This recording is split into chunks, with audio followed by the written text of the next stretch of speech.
You said why?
you guys hear me okay?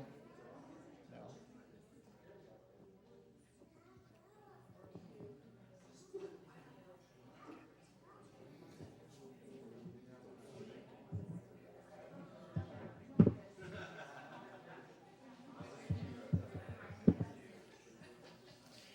All right, we think everybody's here, hopefully. So we're going to get started. It's not working? I have to yell? Hold it. How about now? Working better? All right, awesome. My DJ voice, do a better job. Thank you first. Thanks for everybody for coming. Really appreciate it. Everybody's busy and making time to come out here today. For those who don't know me, I'm Scott White, one of Nancy's sons. So we all came here today to honor Nancy Blum White. And she was many things, a candle maker, a baker, a gardener, artist, art collector, and honestly, at the end, she collected anything, right? So, she had a lot of stuff. So, funny, even more than an artist, I think she liked to collect stuff that was someday gonna be in art. That was a big thing, right? She'd be like, "Oh, there's a broken tile. I know where I can put that in a mosaic." So. But much more importantly, she was a caretaker for a lot of times. For my dad, 10 years of his life, she was taking care of him. Her parents, at the end, she took care of them. Obviously, all of us growing up, daughter, sister, mother. And most importantly, grandma. I think that was by far her favorite title. Lots of the little guys here and girls. It was a big deal to her. My boys were just talking about who's going to make the chocolate cake now. So chocolate cake and chocolate chip cookies were a big deal. And it's interesting growing up. I just realized this. So when I was growing up, I got this question a lot, how many of them are you, right? Like, how many, siblings do you have? And I would always say 5. And the funny thing is they would always come back and say, your poor mother. And it just now occurred to me that that's kind of, an aspersion on me. And, but then again, we did live in a small town, so maybe they knew my older brothers, But, and then, or maybe, they heard about some of the things we did. Like, I don't know, I know some of us maybe built a fort, and like we're throwing heavy objects at each other as part of the thing. And, there was probably more than a few bikes got jumped into a swimming pool at our home. I wasn't going to go there. I didn't, bring other stuff. I remember there was a Power Wheel, I believe. I was racing around the pool and went in the winter. And I'm pretty sure somebody had to fish me out because I wasn't that old. And walls that were crashed through. And there was a lot of stuff. And none of my kids better do any of those things. Like, I guess maybe we did cause a few premature gray hairs. But then, what struck me is this last month, all of us again were together at the hospital, and my mom was there. And one of the things we heard from multiple people there, the nurses and the technicians, was, well, first they asked us to be quiet quite a few times. But then the other thing they said, several, was like how lucky my mom was, that we were all there. And I think, again, it was really us that were the lucky ones. And so, we're sad she's gone. I'll be honest, we're not sad she's in the hospice bed anymore. So, she's in a better place. So we're going to have some music played as a kind of a prayer and song, if you'd like to sing along.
All right. Thank you for joining us today to honor my mom, Nancy White. My mom was a very positive and optimistic person, and she sustained that approach by finding gratitude in all parts of her life. So today, I want to start off with a little gratitude. I'm grateful for the chance to honor her.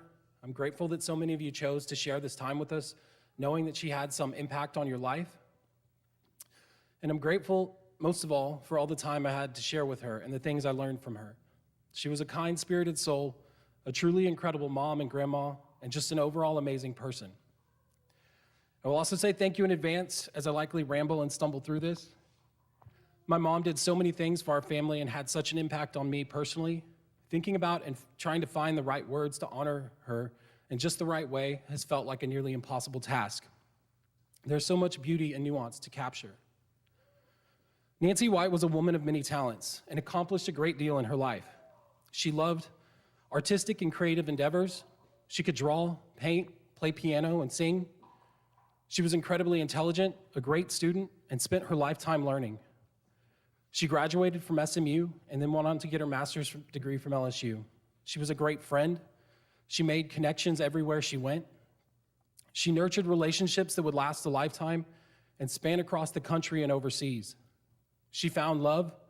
She lost it tragically, and then she had the courage to find it again. She built a strong family. She raised 5 kids. All the while, she ran multiple businesses. She ran our home. She worked and provided for us. And she also spoiled 17 grandchildren. When I think about the most important things I've taken from watching my mom live her life, there are lessons rooted in kindness and how to love patiently and in resilience. I'd like to share a few stories with you around these areas that have shaped my life. Growing up, my mom was the sun to me.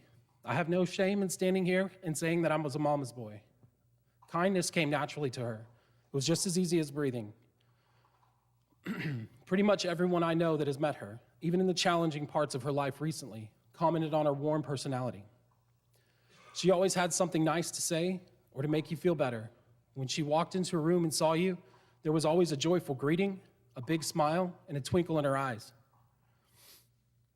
She was a perpetual soft landing for me, and I know that was the case for many people in her life. There are so many examples of her going above and beyond to do something nice or sweet. It would take too long to list most of them, probably about 78 and a half years or so. As long as she could cook, she made her famous chocolate cake for any birthdays that came up, for my kids, or for any last-minute family party. I think one of the defining parts of her approach to life was that she always wanted to help out. She found herself in service to others. She had an undying sense of empathy and acceptance. As a mom, as a friend, and even as a business leader. I had the privilege of being her youngest son, which means I got to watch many of the lessons my siblings went through, in addition to living my own. I also got to see her live through and respond to a myriad of situations, a mix of great and challenging. As the last in line, a lot of the circumstances you deal with are shaped by the lives of others, which ultimately shape your own choices in many ways. One of the things that did for me was give me an overdeveloped sense of risk-reward type thinking. Thankfully, my siblings did a lot of dumb things. And when they did, I got to see the reactions of my parents and say, nah, that's not for me. Jokes aside, they did far more great things and always helped the next in line. I looked up to all of them in different ways. But as a result of all of this, I spent a lot of my youth trying to avoid trouble, which leads me to these words. Love is patient and kind. Love does not envy or boast. It is not arrogant or rude. It does not insist on its own way. It is not irritable or resentful. It does not rejoice at wrongdoing, but rejoices with truth. I know these words were written long before my mom was born, but they could just as well have been written to describe her and how she loved patiently. When my wife Melissa and I got married almost 20 years ago, these words were part of our ceremony. Without my mom's patient love, there's a chance our paths may have diverged before they became one. For those of you who can't tell by my rapidly vanishing hairline, my gorgeous wife is a few years older than me, 5 to be exact. We knew each other and our families knew each other for years, but as I was approaching the end of my time in high school, we met again and saw each other in a different light. Even though the cards were stacked against anything ever happening between us, I became enamored pretty quickly. Like my mom, I used to draw a lot and doodle and make geometric patterns, which I still do this today during work meetings or when I'm brainstorming. I used to do this in class when taking notes. Once upon a time, we used a handful of thick textbooks to get through every day at school. And as a kid, one of the fun things to do was, you got to protect the books with book covers. Some kids would buy their parents flashy ones or ones with designs on them. I think it was pretty common in our artistic and cost-conscious house that we used very basic ones. I know I always did. Most of the time, we made them out of butcher block paper at home. And for me, that meant they became a place for more doodles. So one day, I made the mistake of leaving my calculus book on the table upstairs, and my mom found a note that I had written, at least in my head, in code, so I was the only person who would know it was there. But she pieced together that in different colors and connected lines, I'd written, "I love Melissa." She brought it to me, handed it to me in my bedroom, and asked, "Hey, who's Melissa?" Embarrassed, all the panicked and quick-thinking part of my 17-year-old brain could do was lie. I sheepishly tried to play it off as a crush on a girl I was friends with at school. She asked me a couple questions, but didn't pressure me or pester me. Fast forward a couple months, it was discovered that Melissa was not actually a friend from school. Let me tell you, that was a fun conversation. As usual, my dad took a pretty hard line. I think my mom was upset that I'd lied to her, but during the conversation with both of them, she didn't really say a lot. She listened and she waited. In the aftermath of a rough lecture that ended with me in tears, she eventually made her way to me, and she and I had a private conversation. My mom had every reason to ask why I lied to her, but being the selfless person she is, she wasn't worried about piling on and didn't take the opportunity to shame me. When it was just the two of us, her first question was about the note that she found on my book a couple months prior. The note I found, "Are you really in love with her?" I think this is one of the perfect examples of how my mom loved. Through a genuine sense of concern, a sense of curiosity and empathy, and not through authority. And I think this is one of the most important lessons that I've tried to take from my relationship with her. People don't always remember the things you say, but they remember the way you make them feel. There are hundreds more examples, big and small. But often because of her and her love, my dreams mattered. Because of her, I fought harder to do better, to do the right thing, to stay calm and kind, and to listen for perspective when I don't understand. I can't stand up here and talk about my mom's life without talking about resilience. It's said that life doesn't get easier or more forgiving. We get stronger and more resilient, and that was certainly true for her. She lived a full life, one marked with challenges. She tragically lost her first husband when my oldest brothers were just babies. She had to pick up the pieces of her life and move back to the States and find a way to keep going. She did much more than that. She raised 5 kids, which we did not make an easy task.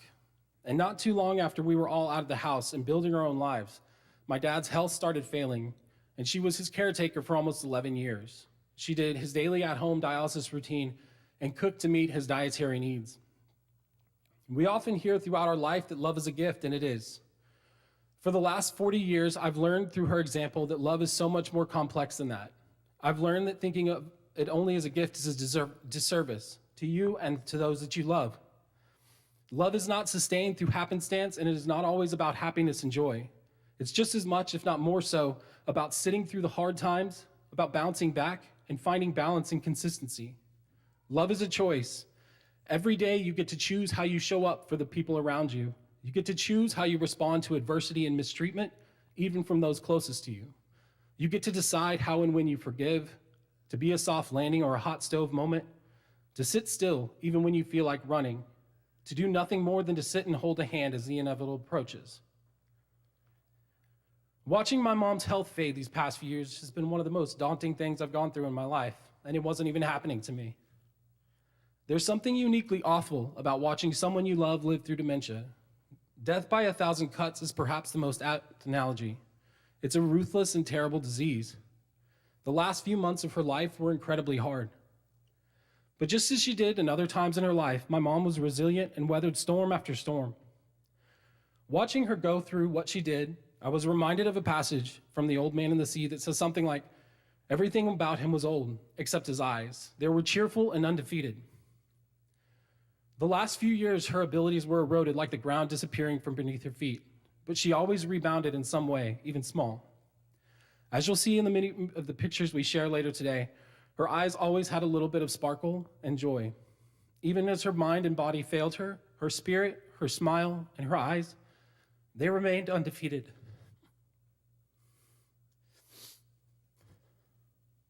My mom was an avid gardener that could grow anything. Beautiful flowers, succulents, and even tough kids. With that in mind, I'm going to close with a quote and an ask of everyone here today. The quote is this: "The seeds of kindness that you plant today will bloom in the hearts that you touch." I know the seeds that my mom planted in me are ones that I will carry forever. They're at the heart of who I am, of how I love, and the example I aspire to be for my family. As I look out across this room and in the corners of my mind for those who wanted to be here but can't, my ask is this: as we move forward today, as we honor her, I ask for each of us to treat the people we encounter in our lives with dignity and grace. And whenever you have the chance, plant seeds of kindness. Even if you aren't there to see them bloom, someone else will. You'll leave the world a more beautiful place, just as my mom did. I'm going to ask any of my siblings if you would like to come up and take turns.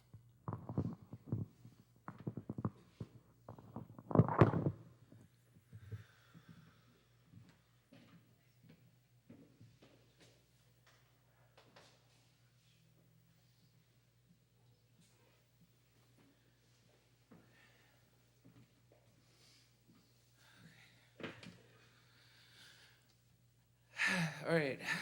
I've always been the most pretentious of the siblings, so I'm not going to give a speech. I'm going to do a ripoff of a poem. And apologies to Dylan Thomas. She did not go gentle into that good night. In old age, she burned and raved and lived with each day. She raged against the dying of the light. With grandchildren gathered at her feet, she shared her wisdom and held the darkness at bay. She did not go gentle into that good night. With garden vines burdened with fruit, she held the darkness at bay. She raged against the dying of the light. With ivories pressed beneath her fingers and a song on her lips, she did not go gentle into that good night. Graven she, near death, looked to her next drive, her next walk, her next visit. Blind to her state and stubborn to the end, she raged against the dying of the light. And you, my mother, gone now to some new fate, bless me with your fierce ways. I hope I have the strength to see the light. She did not go gentle into that good night. She raged against the dying of the light.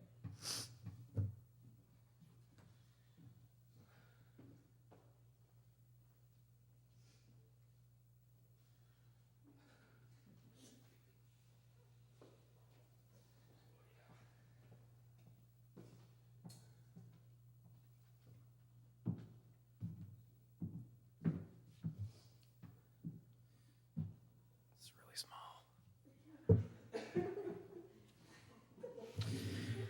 Whew, all right, I'm going to try to get through this. This is going to be probably pretty difficult.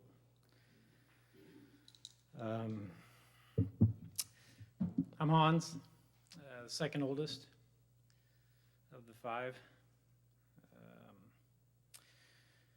So, in a house of five crazy kids and an equally nutter of a husband, Mom was always the sane voice of reason, with her laid-back demeanor that was always there to help put our lives in order. For that, the six of us thank you.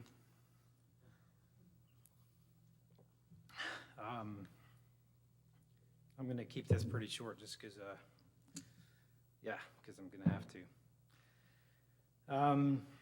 I have one memory that's stuck with me my whole life. It's from my teenage years. It's kind of when I was first year or two in university. I'd come home to visit Mom and Dad, and I was having a particularly difficult time, didn't especially enjoy school at different periods. So I'd gone home, and it was just the three of us talking in Georgetown, out on Highway 29 place.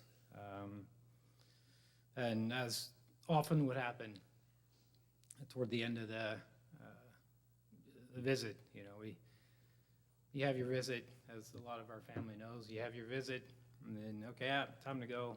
You head out to the car, and you stand in the driveway for about an hour or two and keep talking. And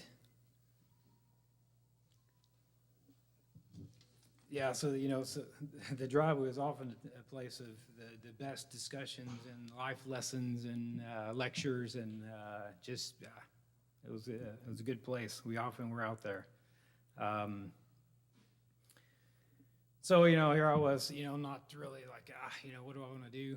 I went to engineering school just because that's what else are you going to do when you just like to work on engines and you're pretty good at math? It's like, what else? But I didn't really especially enjoy school at all. So I was like, I didn't know what to do or if I should. And basically the gist of it is what Mom said was, at the end of the conversation, she's like, whatever you do it well, enough so you're proud of yourself, and the rest will work itself out. And whatever you do, we'll be proud of you.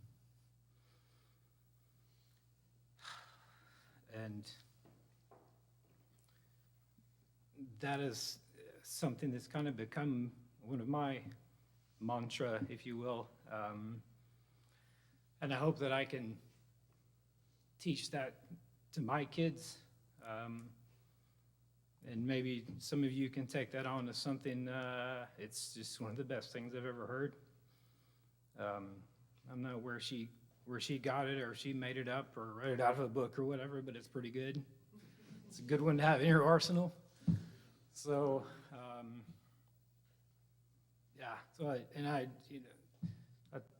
even today, I've got a 14-year-old girl and a 16-year-old boy that are,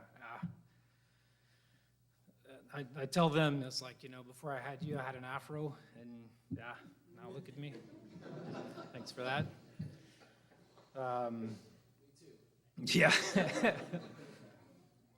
But, I hope that I can instill into them that they know that, whatever they do, even though it stresses me out to no end, even, my 6-year-old boy, like, what are you doing? And I try to think back to that. It's like, what? Doesn't really matter. Whatever happens, it's going to be fine. And, yeah. So that's that. That's probably one of the best conversations I've ever had. I was lucky enough to come over last month to see Mom for a couple weeks, hang out with all the family, and just get to visit with her when she was still with us. And that was the best thing I've ever done. Not because we're planning to come over as a family in December, but it's like, and our wife, Aunt Kristen, she's like, and of course Josh is like, you need to come. And of course, at home, it's like, you just go. And I'm so glad I did.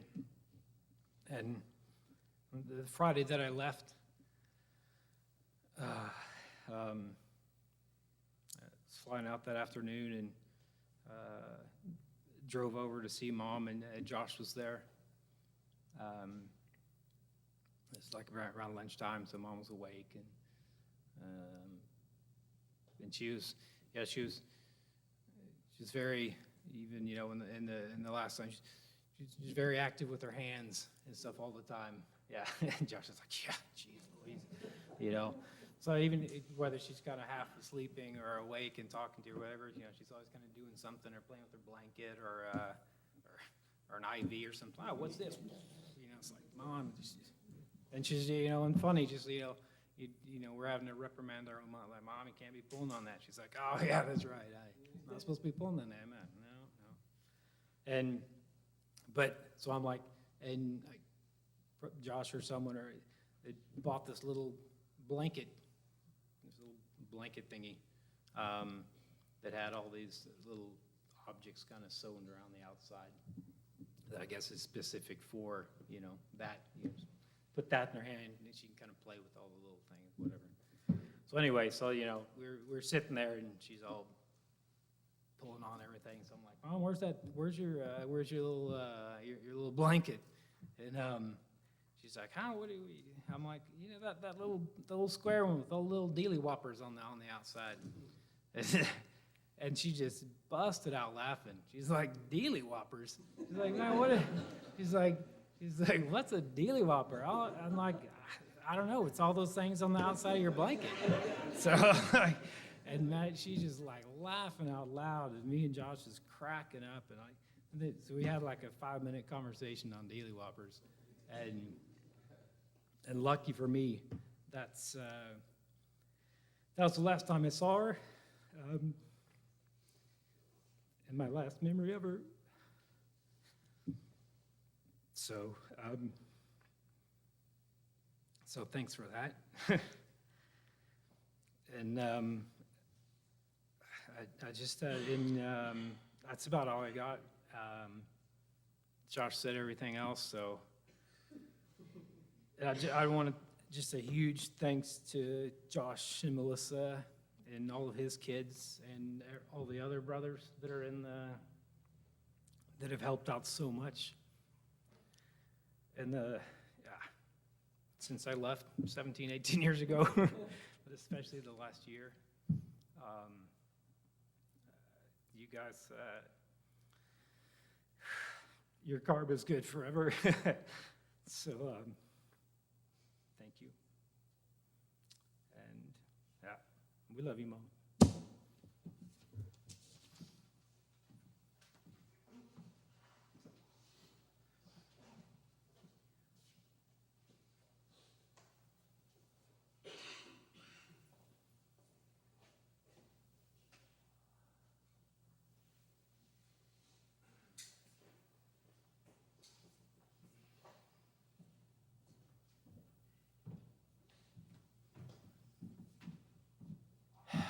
Hello, everyone. Thanks, everyone, for coming. I think I've been, I shouldn't have been surprised, but I've been a little surprised in the last week just how many people I have heard from just far and wide, and makes me realize how many people that my mom touched, people from 20 years ago, 30 years ago in my life that maybe spent a year or two actively in my mom's life.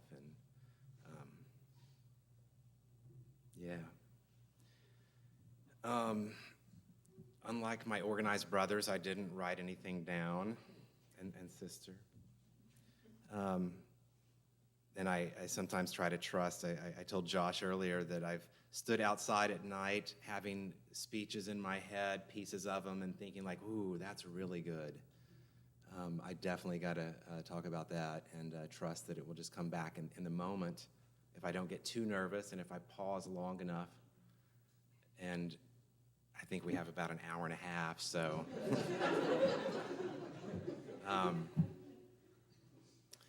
Yeah, this has been quite an experience, we had a visitation last night, and to me it just felt so joyous, and to see all the kids playing, and went home, and I just felt like, man, what an amazing night, and I'm looking forward to tomorrow. And, and then on the drive over here, I just couldn't stop crying. When I think about, our mother and what I would say, I think that smile says it all. I know that for me, I feel very, very related to her. I feel like she I remember being a young child and her playing piano every day, and me sitting at the piano, and like many things in my life, not having the patience to actually take lessons and learn it formally and well, but would spend hours tinkering and playing, and certainly art. And I think, I set out a dish towel in the kitchen. I've been staying at the last house she was staying in, Leander, which I got to live with her there a few times over the last few years. And that was really great. This dish towel that I set out, it says it's got kind of like a vine on it, kind of flowering vine. I think she gave one to each of her kids and then had many left over and kind of passed them out, and there's still several around the house. And it says, "See good in all things." And I think that really captures my mom's spirit. I remember she liked to collect little quotes and put them on the refrigerator, and another one that I remember, which I really liked,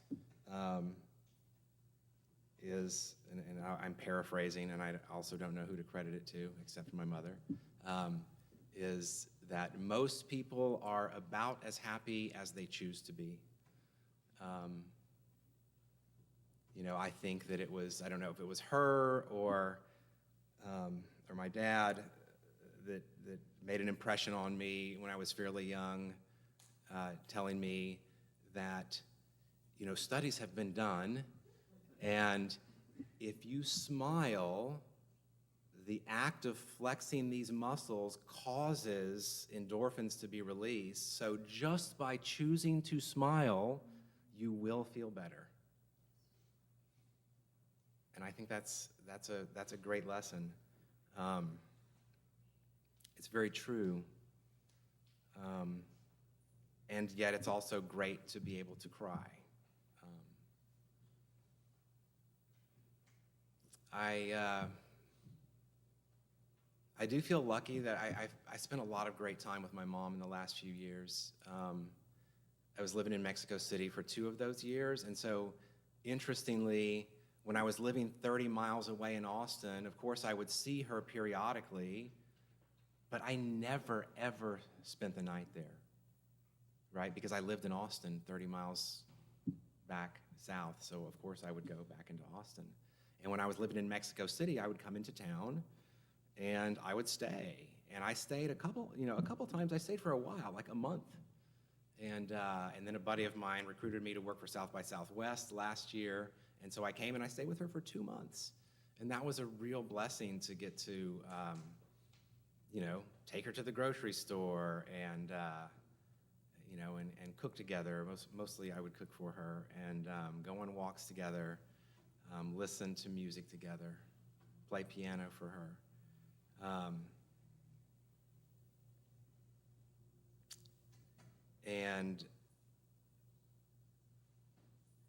I think as I got more comfortable with her, even though over the years I've been someone that can do this, to occasionally tell a parent that I love them. I think it's become more common as I've become older. And it struck me being with Mom in the nursing facility. I was pulled to come down here actually about 5 or 6 days before she passed. I knew I wanted to get back in October. I didn't know when. And some kind of events happened that got me out the door. I actually drove down and got to spend 5 days with her. And she wasn't too verbal during that time, and I took my guitar and I would play for her. And I noticed that, with regard to maybe the fear that sometimes we have of like real intimacy, really looking at someone and saying, "I love you." And in particular, maybe somebody other than your husband and wife, maybe even a friend or a parent. We love so many people. And, those last 5 days, Mom was fairly nonverbal. Once I played a song for her and afterwards told her how much I loved her, and I could see her mouth, trying to move. I could see her tongue flickering, and I knew she could hear me. And I said to her, you don't have to say anything. I know you love me. And just instantly, she smiled really big. But I thought about how, in some ways, it was a little disarming that, like, once she was no longer able to respond, and I didn't have to maybe, I don't know, of course I don't have to worry anyway, why would I? But as she became more and more, in a way, like a young child, it became easier and easier for me to just kind of hug her or kiss her on the cheek or on the head and say, Mom, I love you so much. You know, just like you would a young child. You know, we don't pause at all to pick up our young child and just hug them and hold them and kiss on them. And for some reason, once, it's easy to do with young children, and then it's easy to do, for example, when your mother's dying. And I don't know, maybe there is a lesson in there somewhere that we could think about how we could be brave enough to do that in those in-between years, which is most of life, and let people know that we love them. So I don't think I've quite used my hour and a half, but yeah, a lot of people are going to miss her. And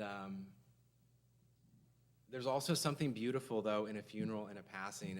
And maybe it's, for me anyway, it really puts things in perspective. I am such a people pleaser that I'm always wanting to make sure everyone's okay. And I even do that with my work. And so I'm kind of a workaholic and always feeling like, oh, well, I've got to, even though I said I'm taking time off, that I'm doing this, I'm always checking in on Slack and trying to take care of things. And eventually I just hit a point where I'm just like, I'm just done. I just can't do this.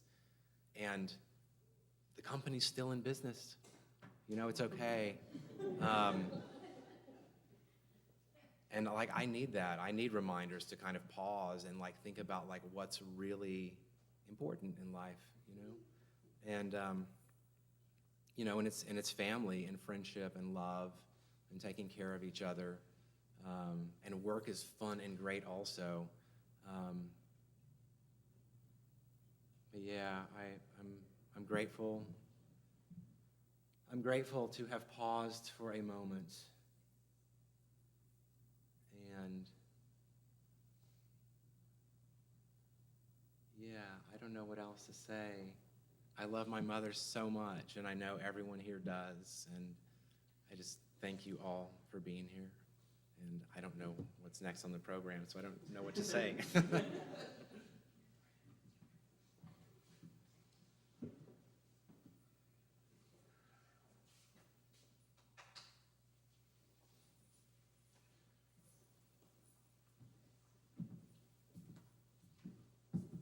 So one of the things I did that was smart was started off, so I didn't really have to follow anybody up after you guys all did that. So a couple things left to do, since we do still have, as Thomas pointed out, we have an hour and a half left. Now, one, I'd invite anyone here who wanted to share a story about my mom. If anybody wants to, anybody from the crowd would like to bring anything up. Obviously, we have a view of her in later life. And then if nobody's comfortable doing that, I will do two things. One, the family invite everybody over directly after this to the house she was staying at the end of her life, which is 109 Signal Hill Drive. I can give everybody directions if you want that. We're going to have food and refreshments there. Feel free to come over, share those stories with us. And then obviously we'll be talking a little bit at the end of this. And then we're going to play a slideshow.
hard to talk. Again, that's all we have officially. We are inviting everybody to come over. The house again is Signal Hill Drive, and then as we leave here, there's still time. Happy to talk with everybody. So again, thank you all for coming. We all really appreciate it. And you know, I think the thing I was thinking is leave you with is, you know, tell someone you love them today. Thank you.